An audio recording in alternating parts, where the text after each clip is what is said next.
Yep, you sure can. Alright, see you later.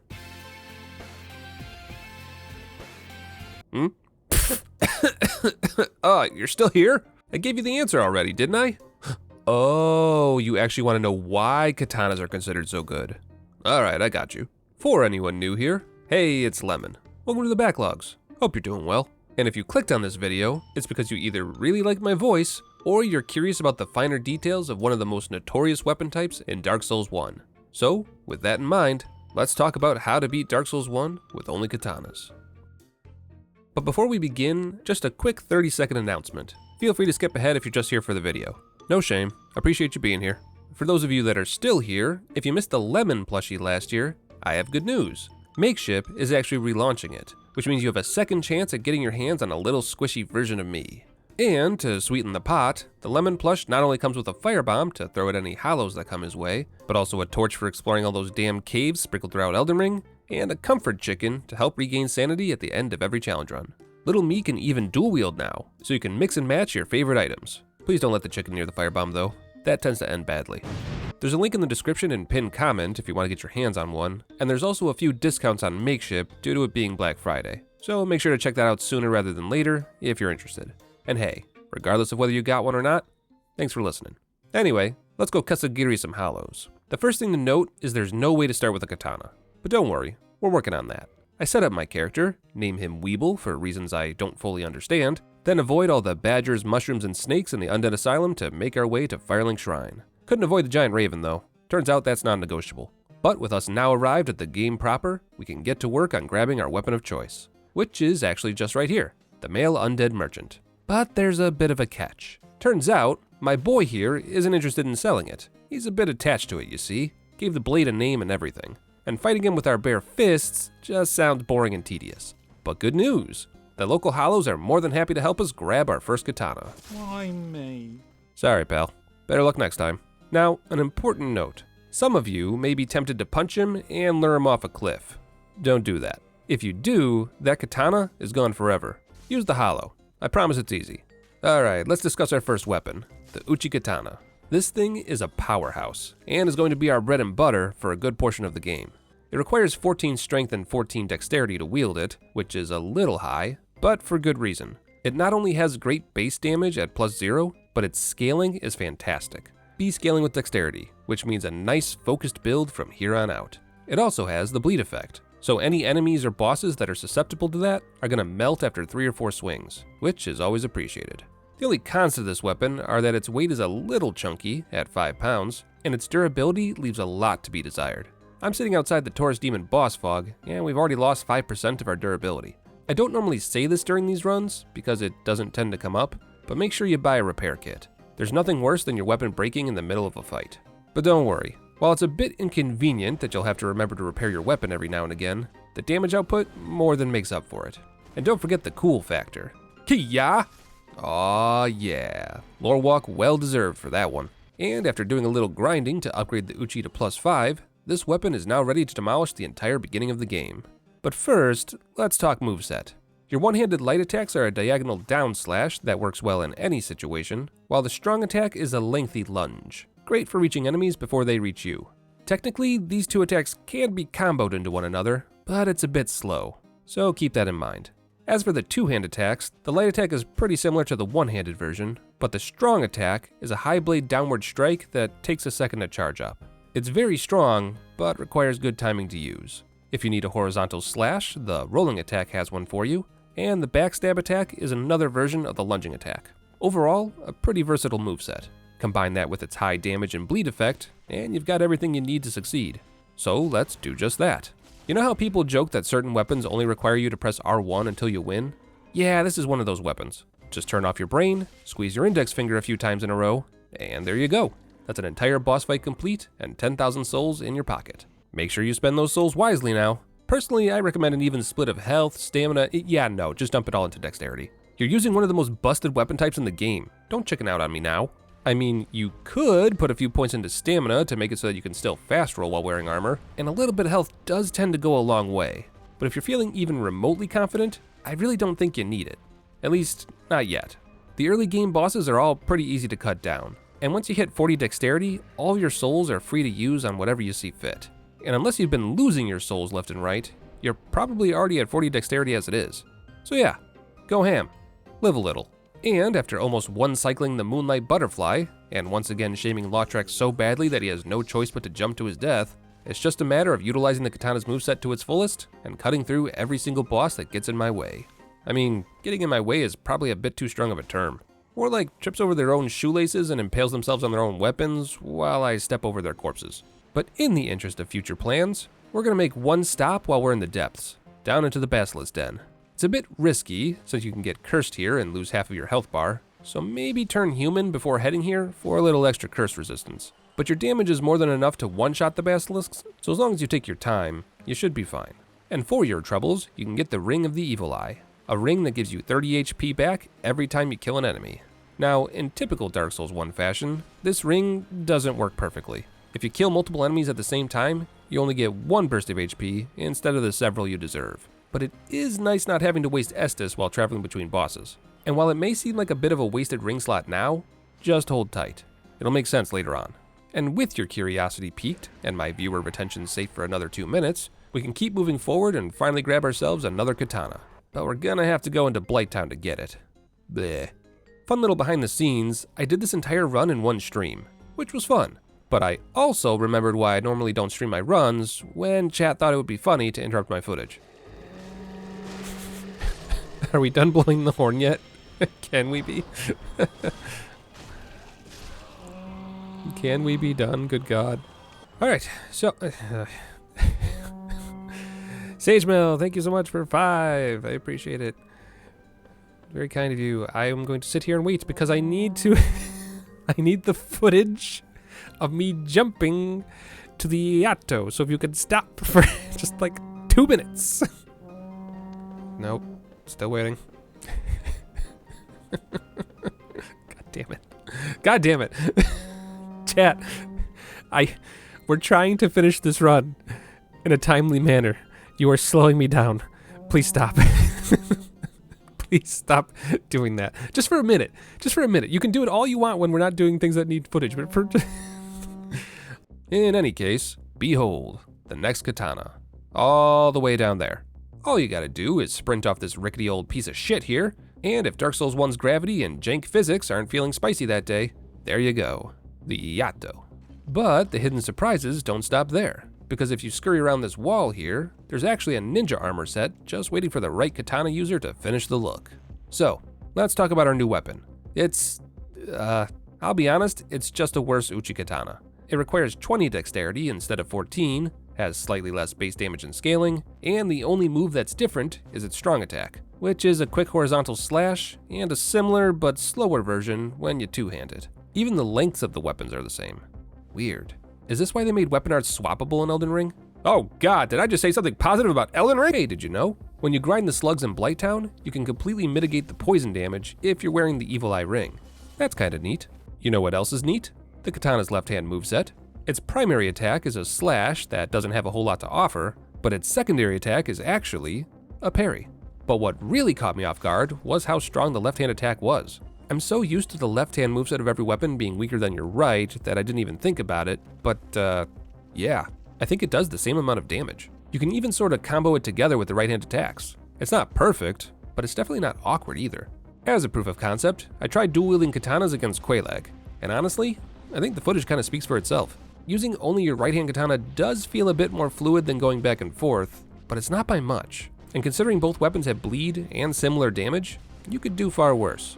And come on, you gotta admit that the dual katana look is pretty solid. We're basically Leonardo over here. Lemonardo, damn it, it was right there. Ah well, what can you do? It's not like you all come here for the puns anyway. The real reason you all come here is for the cool and collected gameplay. Right, round 2. Oh, that's better, much better, let's go. But enough being super cool and awesome, let's make strides towards getting our third katana. If you yap at this cat long enough, then yap at our role model, Shiva of the East, we can actually meet him down in Blighttown for a new weapon. Also, complete sidetrack, but if you take a hard right when you enter the Forest Covenant area and follow the wall, you'll bump into some slightly more difficult demon foliage. And if you best all of them, you can now officially cosplay as a samurai, which is pretty appropriate, all things considered. And after making Shiva slightly uncomfortable with how realistic our cosplay of him is, we can now buy our next weapon, the washing pole. Or the Nodachi, for the initiated. I don't know why I said it like I'm part of the club. The only reason I know that is because of Neo. Oh yeah, I'm guessing a bunch of you didn't know Shiva's bodyguard is hiding behind the wall there. Very cool how they hid him there. Very ninja behavior. Now unfortunately, the washing pole is different than his brethren in that it requires 20 strength to wield, so we'll need a few more souls before I can show that one off. 40,000 or so ought to do it. Thanks for the loan, Big Iron. Appreciate you. And with the Iron Golem dead, we can now use our third weapon, and are one step closer to obtaining our fourth. So, let's talk about this complete outlier of a katana. As far as damage goes, it has the same base damage as the Uchi Katana, but its scaling leaves much to be desired, scaling poorly with both strength and dexterity. It also somehow has even less durability and weighs 3 pounds more. And what do you get for all of that? A very big sword and a boosted ego. Try holding in both hands, am I right? This ridiculous weapon is just the Uchi Katana, but twice as long. It has all the same moves, all the way down to its lunging attack and its downward/strong attack. From what I understand, this beast wasn't used very much for PvE, but was great at dead-angling invaders and catching other players off guard due to its incredibly long hitbox. So if you're into PvP, maybe this sword is worth a look.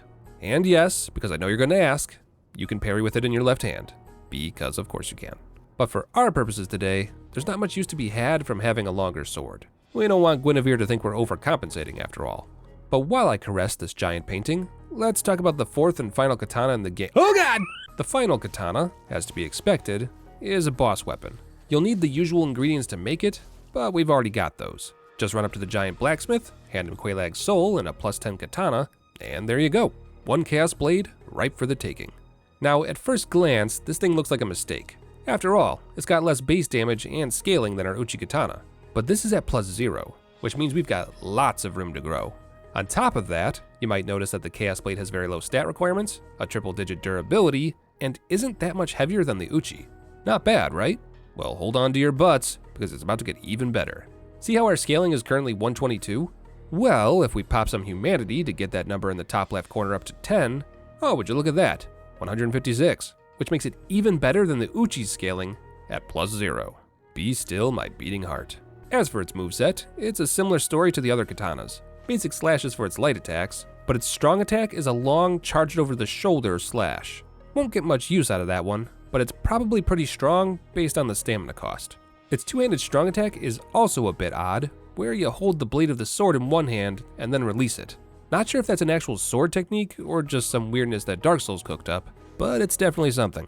But as with all greatness, there's a cost. Remember how we picked up the Evil Eye ring? It's time to show off why. If you do a critical attack with the Chaos Blade, the attack goes off like normal. You do massive damage, the enemy regrets coming to work today, everybody wins. But attack an enemy normally without a critical hit, and you might notice that your health bar is starting to slowly chip away. Welcome to the Chaos Blade, which costs 20 HP every time you hit an enemy. This is actually a reference to another katana from Demon Souls, the Hiltless, which was exactly what it sounded like. Obviously, swinging a blade with no hilt would cut into your hands every time you used it, and the Chaos Blade uses the exact same mechanic. Weirdly, it appears FromSoft combined this reference with a reference to another Demon Souls katana, the magic sword Makoto, or planned to anyway. According to some unused files, Shiva of the East has a questline and dialogue where he was supposed to betray you after seeing you had the Chaos Blade, killing you and taking it for himself. This exact same scenario happened with the Makoto back in Demon Souls. Kinda weird that they plan to combine two weapons into one like that, but it wouldn't be the first time that FromSoft has reused things, I suppose. In any case, now that we've got our final weapon, all we need to do now is upgrade it. A task that's easier said than done. But don't worry, getting the Demon Titanite we need isn't too bad if you know where to look. With a little bit of traveling around the area, and a little help from the 5-finger discount, we can grab all 10 pieces we need without going too far out of the way. Of course, one could go to Snuggly and get 2 pieces by trading a dung pie and a prism stone, but why do that when you can plunging attack? And with our blade upgraded to maximum, I think it's time to test it out. And if you'll indulge me, I'd like you to see the entire Ornstein and Smoke boss fight for once. Who's coming in first? Whoa, Jesus. It's you! I don't care who. We're not gonna use the Leo ring, so. Jesus Christ. Just fucking stupid idiot. Just, oh my god, just die. Come here. Okay, well that happened.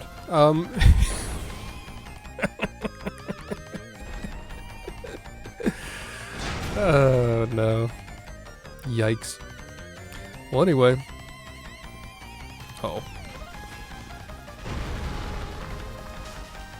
How's the damage on this thing? Let's see. Damage is still high. There's the bleed damage. Uh-oh.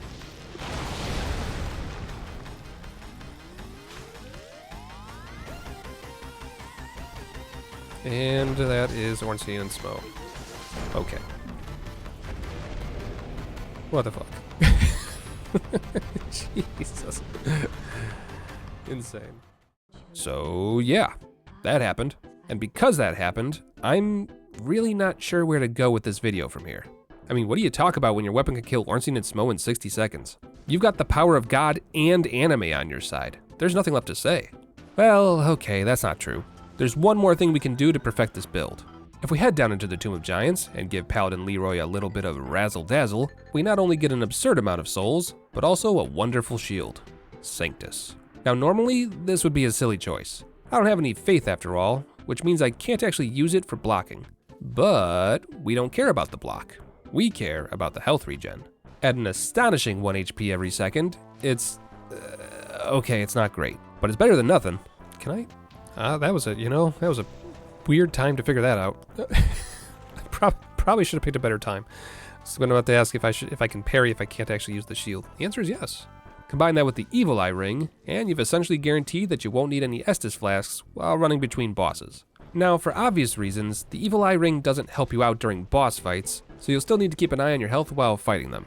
But as discussed all the way back in the beginning of the video, at this point in the run, you should have upwards of 30 points in Vitality. Because let's be honest, you're not dying with this build. The damage is way too strong, and after dumping your souls into health and stamina, you're a fast-rolling tank with more DPS than you know what to do with. Chip damage from swinging your weapon is a minor inconvenience at this point, and unless things go really fucky-wucky, the likelihood of it killing you is pretty low.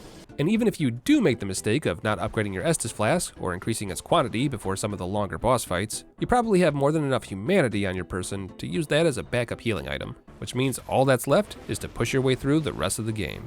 And you don't have to push very hard. This is why katanas were considered easy baby mode by the Dark Souls community, and why gatekeepers everywhere felt the need to look down on dexterity players. Because how dare someone have fun and look good doing it? Fun? In my Dark Souls? Ah well, let the gatekeepers yell their incoherent nonsense from their towers. I'm here for a good time, not a long time, and I'm having a very good time. Because remember, playing games is supposed to be fun, and the beautiful thing about video games is that you can include other people in that experience as much or as little as you want. Don't let anyone tell you that your way of having fun is wrong. If you want to use a weapon that can melt bosses in 10 hits or less, by Gwyn, you go ahead and use it. Because I guarantee that idiot shouting insults from the parapets has a second character that is just as broken and OP as yours, and they're embarrassed to tell you about it. Speaking of embarrassing, I mispressed the button. Well, I said no. The game said, "Do you want safety?" And I said no. Oh well, what can you do? But with Calamite hacked and slashed, with a kick thrown in for good measure, that's all she wrote. Dark Souls 1, absolutely demolished. I mean, sure, there's still Gwyn to fight, but if you have any practice parrying him, it's already a done deal. And practice, I absolutely do have. And there you go. Dark Souls 1 beaten with only katanas. And they said it couldn't be done. Thanks for watching. I hope you learned something new today, or at the very least felt a sharp urge to pick up a katana and melt the game with it. Go ahead. I promise not to tell anyone. You know you wanna. That said, I wonder if katanas kept their edge in later games. I actually don't remember hearing much about them as the series continued, which probably means that Dark Souls overcorrected in the later entries. But I guess we'll cross that bridge when we come to it. Until then though, that's all I've got. Take care of yourselves, be good to one another, and I'll see you all again soon.